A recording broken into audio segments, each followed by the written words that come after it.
다 함께 찬양 드리겠습니다.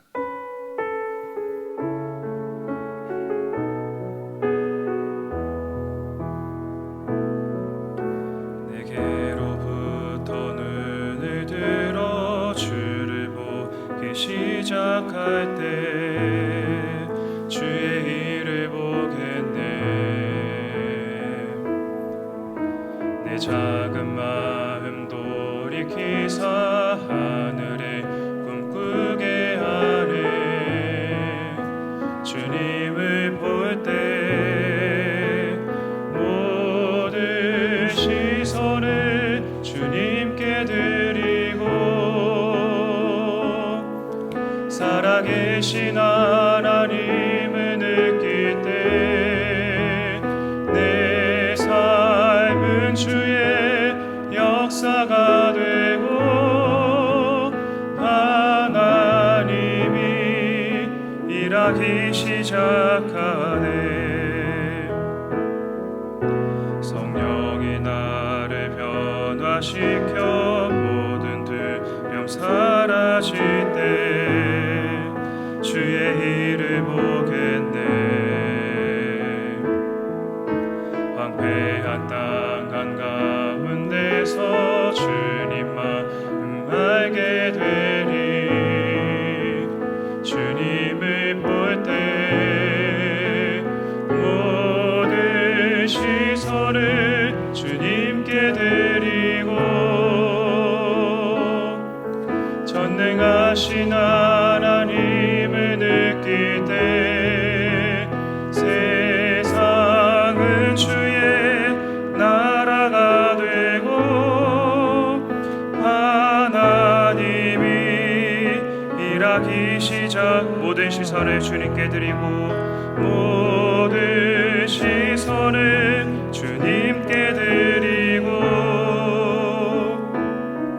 살아계신 하나님을 느낄 때 내 삶은 주의 역사가 되고 하나님이 일하기 시작하네. 아멘. 이 시간 기도 제목 보시면서 합심 기도하겠습니다. 하나님 아버지, 하나님을 주인으로 모시고 섬기는 예를 맞아 내가 내 인생의 주인 되온 것을 회개하며 주인 삼았던 모든 것들을 내려놓고 하나님을 나의 진짜 주인으로 모시고 살아가게 하옵소서. 그리고 나의 인생의 참 주인이신 하나님께 모든 것을 맡기고 순종할 때 책임져 주시고 보호하시며 인도하시는 은혜를 누리며 살게 하옵소서. 나라와 이 시대를 지키고 교회와 다음 세대를 지킬 수 있도록 평등법과 포괄적 성교육을 막아주시고 교회를 무너뜨리려고 하는 모든 악한 정책과 시도들이 무너지게 하옵소서. 담임 목사님 목회 연구 기간을 통해 하나님께서 주시는 영광과 좋은 아이디어들을 많이 얻게 하시고 보아야 할 것과 알아야 할 것을 알게 하시고 만날 사람들을 만나게 하셔서 코로나19 시대를 잘 감당하며 하반기 사역과 내년 사역을 잘 준비하실 수 있도록 인도하옵소서. 목회 연구 기간을 통해 목사님의 영과 육이 회복되고 강건하게 하시며 재충전되게 하시고 부직 기간 동안 교회와 가정을 지켜주셔서 시험거리는 어려운 일이 생기지 않을 수 있도록 주님 함께하여 주시옵소서. 오늘 이 시간 주의 말씀을 통해 우리의 삶 속에 하나님 아버지께서 부어주시는 풍성한 은혜를 누리길 간절히 소망합니다. 하나님을 주인으로 모시고 섬기는 해를 맞아 내가 내 인생의 주인 되었던 것을 회개하며 주인 삼았던 모든 것들을 내려놓고 하나님을 나의 진짜 주인으로 모시고 살아가게 하소서. 그리고 내 인생의 참 주인이신 하나님께 모든 것을 맡기고 순종할 때 책임져 주시고 보호하시며 인도하시는 은혜를 누리며 살게 하소서. 나라와 이 시대를 지키고 교회와 다음 세대를 지킬 수 있도록 평등법과 포괄적 성교육을 막아 주옵소서. 이뿐만 아니라 교회를 무너뜨리려고 하는 모든 악한 정책과 시도들이 무너지게 하옵소서. 담임 목사님 목회 연구 기간을 통해 하나님께서 주시는 영감과 좋은 아이디어들을 많이 얻게 하시고 꼭 보아야 할 것을 보시고 꼭 알아야 할 것을 알게 하시고 꼭 만나야 할 사람을 만나게 하셔서 코로나19 시대를 잘 감당하며 하반기 사역과 내년 사역을 잘 준비하게 하옵소서. 목회 연구 기간을 통해 목사님의 영과 육이 회복되고 강건하게 하시며 재충전되게 하옵소서. 목사님 부재 기간 동안 교회와 가정을 지켜주셔서 시험거리나 어려운 일 생기지 않을 수 있도록 함께 하옵소서. 오늘 이 시간 주의 말씀을 사모하며 주의 존전 앞으로 나아갑니다. 우리의 어둠 가운데 하나님 아버지의 말씀으로 환히 밝혀주시고 우리의 삶이 하나님 아버지의 임재와 주님의 인도하심으로 가득할 수 있도록 주님 우리와 동행하여 주시옵소서. 모든 것을 감사드립니다. 예수님 이름으로 기도드립니다. 아멘. 오늘 우리에게 주시는 하나님의 말씀은 누가복음 13장 1절에서 16절입니다. 신약성경 117면입니다. 누가복음 13장 1절에서 16절의 말씀을 1절과 16절만 함께 합독하도록 하겠습니다. 그때 마침 두어 사람이 와서 빌라도가 어떤 갈릴리 사람들의 피를 저희의 제물에 섞은 일로 예수께 고하니 그러면 18년 동안 사단에게 매임받은 이 아브라함의 딸을 안식일에 이 매임에서 푸는 것이 합당치 아니하냐. 아멘. 오늘 본문은 몇몇 사람이 예수님께 나와서 빌라도가 저질렀던 몇 가지 사건을 일러 바치는 것에서부터 시작됩니다. 당시 고대 사회에서 통치자에게 가장 중요한 정책이 치수, 물 관리하는 것이었습니다.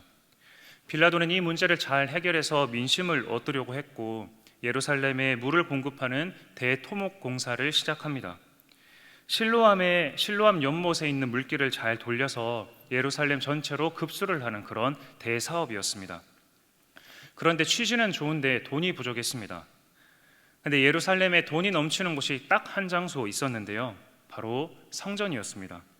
그래서 빌라도는 어차피 성전도 예루살렘에 있으니까 공사 혜택을 보게 되니 그 돈을 공공적으로 활용하려고 합니다. 그리고 빌라도는 이 사업을 친로마파였던 사두개인들을 통해 추진하게 합니다. 문제는 이 공사가 잘 이루어지는 것 같다가 실로암 공사를 하던 도중에 그 실로암을 지키기 위해 쌓아놓은 망대가 무너져서 18명이 죽는 사건이 일어나고 맙니다. 이 당시 유대인들이 보기에는 성전에 돈을 쓰는 것도 신성모독인데 공사하다가 18명이나 죽었으니 하나님의 형벌이다 확신하기 시작합니다. 그래서 안티 로마 정서가 가장 강했던 갈릴리 사람들을 중심으로 예루살렘 성전에서 빌라도를 반대하는 대규모 시위를 모의하게 되죠. 그런데 이 첩보를 가장 먼저 파악했던 빌라도가 군인들을 변장시키고 몰래 성전으로 들여보내 시위하기 위해서 모여든 사람들을 죽이기 시작합니다. 성전 앞 제단에서 말이죠. 그래서 그들의 피가 튀어서 희생제물들의 피와 섞이는 사태가 벌어지게 됩니다. 이 슬픈 사건들을 보던 사람들은 희생 제물의 피와 사람들의 피가 섞이는 이런 불경한 일이 발생한 걸 보니까 갈릴리 사람들의 선택이 잘못됐고 그래서 벌을 받은 것이다 라고 생각하기 시작합니다.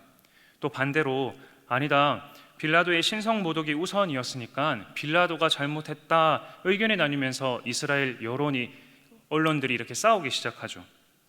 이 너무나도 복잡하고 의견이 분분한 이 정치적이고 종교적인 사안이 지금 예수님께 전달이 된 것입니다. 무엇이 옳고 그른지 또 어떤 정치적인 의도를 가지고 예수님께 묻고자 이 난제를 가지고 나온 것이죠. 하지만 예수님께서는 그 사람들이 기대했던 정치적인 논평이나 신앙적인 판단 대신에 전혀 다른 대답을 해주십니다. 빌라도를 꾸짖지도 않으시고 이게 하나님의 진도를 사서 이렇게 됐다, 아니다 라고 말씀하지도 않으시고 오히려 이 이야기를 전달하고 있는 사람들을 꾸짖기 시작하십니다. 이 사건의 동기가 어찌 되었든 사람들이 죽어갔는데 정작 자기들은 아무 일도 하지 않았으면서 그 부정적인 결과만을 보고 그 사람들의 됨됨이를 판단하는 이 사태가 예수님께서는 너무나도 가슴 아프셨던 것입니다. 실로암 망대 사건에서도 주님께서 동일한 말씀을 주시는데요, 누가복음 13장 2절과 4절 말씀을 함께 읽도록 하겠습니다. 대답하여 가라사대 너희는 이 갈릴리 사람들이 이같이 해 받음으로 모든 갈릴리 사람보다 죄가 더 있는 줄 아느냐? 또 실로암에서 망대가 무너져 치어 죽은 18사람이 예루살렘에 거한 다른 모든 사람보다 죄가 더 있는 줄 아느냐? 주님께서는 이 사건 사고로 죽은 사람들이 더 큰 죄를 지었기 때문에 이런 고통을 당했다라고 얘기하지 않으십니다. 예수님께서는 우리의 모든 고통과 아픔의 문제들이 반드시 인과응보의 구조이거나 원인의 결과의 구조로 일어나는 것이 아니고 사람의 죽음이라는 엄청난 사건과 고통 앞에서 하나님의 뜻을 이야기하며 너무 쉽게 신앙적으로 옳고 그름을 판단하고 또 판단하려고 들고 있는 그들의 자세가 옳지 않다라고 지금 말씀하고 계시는 것입니다. 예수님께서는 그러한 고통의 문제를 너무 쉽게 하나님의 벌이라고 이야기하는 그 사람들과 또 오늘을 살아가는 우리들에게 다시 한 번 더 이어서 이렇게 말씀해 주십니다. 누가복음 13장 3절 말씀도 함께 읽도록 하겠습니다. 너희에게 이르노니 아니라 너희도 만일 회개하지 아니하면 다 이와 같이 망하리라. 주님께서는 우리가 타인의 고통과 죽음의 문제를 이야기할 때 우리가 꼭 기억해야 할 것은 우리 모두가 시기의 문제일 뿐 본래 모두 심판의 대상이라는 사실을 이야기해 주십니다. 우리 모두는 죄인입니다. 누군가의 고통을 아주 쉽게 평가하고 누군가의 상태를 쉽게 정죄하고 그마저도 자기에게로 끌고 와서 내가 더 우월하다라고 인정받으려고 하는 이 지독한 자기 중심성이 우리의 죄악됨을 잘 보여줍니다. 사랑하는 여러분, 우리는 타인의 고통의 문제를 하나님과 연관시켜 생각하는 습관을 내려놓아야 합니다. 설사 그 고통이 하나님으로부터 왔더라도 우리는 그 이유를 명확하게 알 수가 없고 결국 같은 죄인인 우리가 그런 말을 발설할 자격이 없기 때문입니다. 물론 하나님께서는 때로는 채찍을 드실 때가 있고 그 사람이 더 성장할 수 있도록 과정의 일환으로 어려움을 부여하실 수도 있습니다. 하지만 그게 하나님의 시험이거나 더 나아가 내리시는 질책이라면 그 사람이 하나님과의 관계 속에서 알아가야 하는 것이지 옆에서 그건 하나님의 벌이야 라고 이야기하는 것은 옳지 않은 것입니다. 하나님께서 우리를 즉결 심판하지 않으시고 사랑과 인내로 돌보시듯 우리도 그들을 위로하고 함께 애도하고 기도하는 것이 올바른 자세입니다. 주님께서는 이런 가슴 아픈 일이 일어나는 가장 큰 이유도 함께 알려주십니다. 우리가 하나님을 오해하고 있기 때문이다 라고 말씀하시는데요, 이어지는 6절에서 9절 말씀을 통해서 다시는 이런 오해를 하지 않을 수 있도록 우리의 하나님이 대체 어떤 분이신지를 비유를 통해 알려주십니다. 한 포도원에 무화과나무를 심었습니다. 그런데 3년이 지나도 열매가 열리지 않습니다. 그래서 베어버리려고 하니까 포도원 지기가 말리면서 1년만 더 기회를 달라고 합니다. 우리야 그런가 보다 하면서 이야기를 듣지만 그 자리에서 이 비유를 듣고 있던 사람들에게는 굉장히 황당하고 또 바보 같은 이야기였습니다. 포도원의 원어 의미는 다른 나무들과 함께 있는 과수원을 의미합니다. 분명한 건 당시 이스라엘 가수원에 다른 나무는 다 심어도 무화과 나무는 결코 심지 않았다는 것입니다. 유대 땅 지천에 널려 있는 흔한 나무가 무화과 나무였기 때문이고, 또 1년에 5번이나 열매를 딸 수 있는 왕성한 생산력을 가진 나무이기 때문에 굳이 과수원에 심지 않았죠. 도리어 과수원에 무화과 나무가 발견되면 뽑아버렸습니다. 그런데 그런 무화과 나무를 포도원에 심고 열매 얻기를 3해나 기다렸답니다. 레위기에는 과실수를 심으면 3년 동안 먹지 말라라는 율법이 있으니까 최소 6년을 기다린 거죠. 이 바보 같은 이야기는 여기서 끝나지 않고 더 이상한 이야기가 등장합니다. 바로 포도원 지기 이야기인데요. 누가복음 13장 8절의 9절 말씀을 개역개정으로 우리가 함께 읽도록 하겠습니다. 대답하여 가로되 주인이여 금년에도 그대로 두소서. 내가 두루 파고 거름을 줄이니 이후에 만일 실과가 열면 좋거니와 그렇지 않으면 찍어버리소서 하였다 하시니라. 이 말씀에서 재미난 것은 거름을 주겠다라고 이야기를 합니다. 상품 가치가 없는 나무에 비싼 거름을 주면서 농사하면 망합니다. 그런데도 주인과 포도원 지기는 그렇게 농사를 하고 있습니다.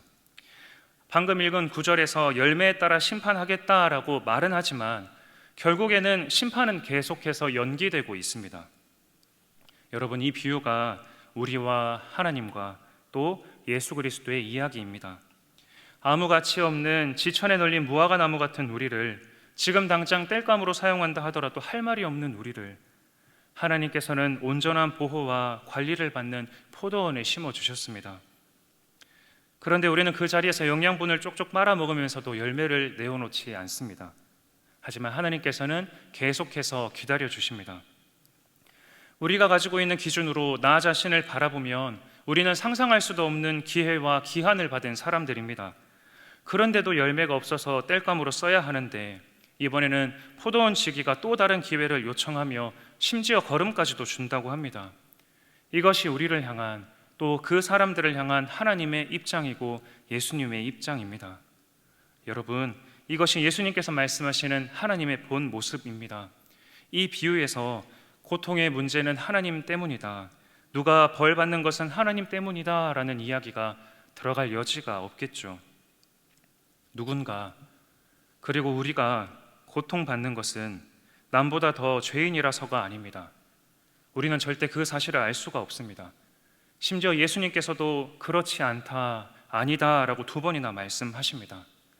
하지만 이 말씀에서 더욱더 확실한 것은 우리가 지금 하루하루를 살아간다는 것은 우리가 다른 사람들에 비해 죄가 적어서가 아니라 오로지 하나님의 은혜이며 예수 그리스도의 희생 때문이라는 사실은 분명합니다. 우리에게는 늘 이 은혜 의식이 필요합니다. 심지어 우리가 타인의 고통과 우리의 고통의 문제를 다룰 때조차 말입니다. 자, 그렇다면 고통 속에 있는 우리의 삶 속에서 하나님께서 기대하시고 기뻐하시는 열매 맺는 방법은 무엇일까요? 그 정답은 10절에서 17절까지 말씀에 나와 있습니다. 예수님께서 허리가 굽어 있는 병에 고통받고 있는 여인을 치유하시는 장면에 이 이야기의 모든 답이 담겨 있습니다. 그 여자는 무가치하다고 당시에 평가받는 그런 사람이었습니다. 그런데도 예수님께서는 종교적으로 부정한 그 사람의 몸에 직접 손을 대시고 치유해 주시는데 하필 그날이 모든 노동을 금하는 안식일이었습니다. 그래서 당시 모여 있었던 유대인들이 특별히 안식일에 예수님께서 굳이 치유하셨다는 이슈를 가지고 내일 고치셔도 되는데 라고 화를 내면서 예수님을 공격하기 시작합니다. 그때 예수님께서 화를 내시며 말씀하십니다. 15절, 16절에 나와 있는 말씀을 제가 요약해 드리면 붉은색으로 나와 있는 이 말씀처럼 이 매임에서 푸는 것이 합당치 아니하냐, 그녀의 매임을 풀어줘야 하지 않겠느냐라는 예수님의 말씀입니다. 그게 여자이든 병자이든 죄인이든, 그리고 오늘이 심지어 안식일이든, 그리고 내일 할 수 있을 것 같은데 라는 일말의 가능성과 관계없이 지금 즉시 긍휼히 여김을 받아야 할 매인자라고 이야기해 주시면서 실제 그 사람의 매임을 풀어줄 수 있어야 된다라고 주님께서는 말씀하고 계시는 것입니다. 이것이 바로 주인이신 하나님의 마음이고 포도원지기이신 예수 그리스도의 마음이죠. 가슴 아픈 사건과 사고 앞에서 우리에게 기대하시는 하나님의 뜻은 그 어떤 다른 말, 다른 행동, 또 이렇게 하면 되지 않았을까 하는 어떤 일련의 가능성을 논하는 것이 아닙니다. 그 사람의 매임을 풀어주려 하는, 그 사람을 긍휼히 여기는 예수 그리스도의 마음입니다.